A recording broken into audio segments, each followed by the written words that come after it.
Tala Falawa o Tala Fou mai Ausetalia. Wo foi na to Ausetalia le fasoswani tau tupe 2 miliona mo Vietnam i le mai o le Tala na fiai. Ni petia to titi lua se rau o maririu i le atunu u le mai o le whalamlawe whala natura Tala Yagi pe ona whaingoai mai se rau lua sulvalu tangata o lo tau saidia. I le whaitu o Hanoi wa whairua wa fiai lo longa ma wa whaongai nisi tangata wa ala i te whewa iai ma tele pisi nisi wa fia o se afia ngau pito o ngaonga leo wa vai e te tono le lua spurtau sanga i lea fo i whaitu o lea tunu. Pa maria mai nana ofisar vai fafo Ausetalia e 2 miliona leo tu inatu mo le soswani i le sapalai o mea mana o mia vave de teminei ma isi au au nanga o lo mana o mia. Wa tu inatu fo i mana vaalele le Royal Australian Air Force soswani le whala ua ina o mea pei o whale ie ia maoloa tau le soifua manu noina.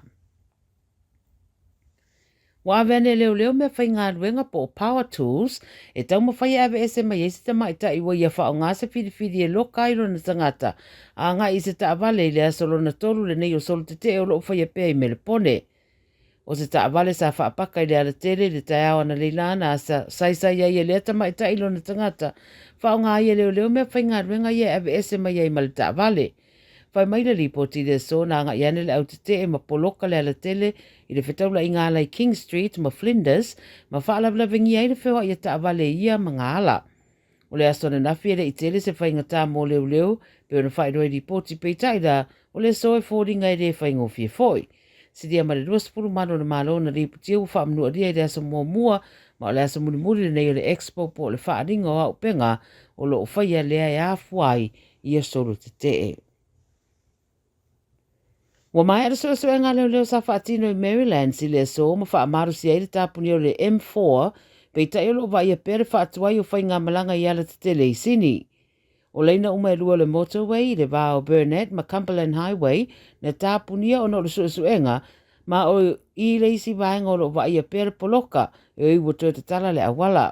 Lo whaatuai e fo imwheo i ngā pasi ia wha e tue peo na awhia a o tādia nei se ripoti e leo po le atonu le lātou suenga na whaatino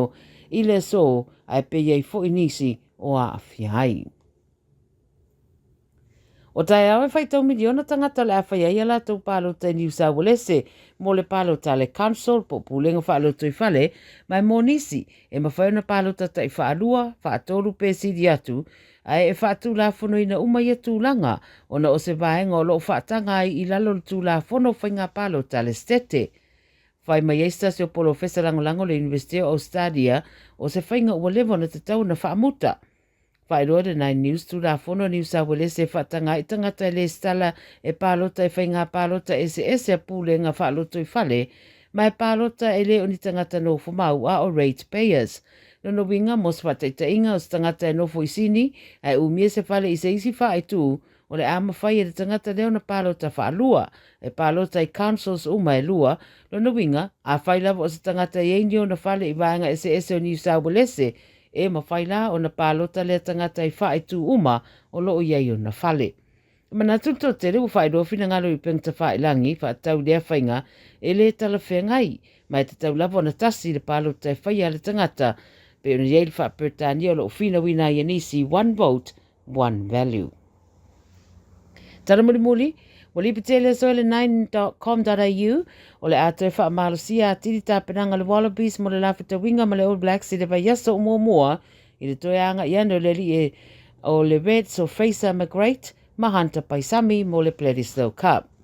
O manuanga sa whengai mai nā ua iana misi e le tua e Argentina, pei tai lao leo to e whaopopo ane i le tolus furono sa whai malanga. Le sorus futasi winga le All Blacks ma le Wallabies e whaia mai i sini. Ia a o tala nā le radio Samoa mai Ausetalia mo le nei fo i aspireile, ia manuia tere lawa le whai ungar vai aso, pa soi foia.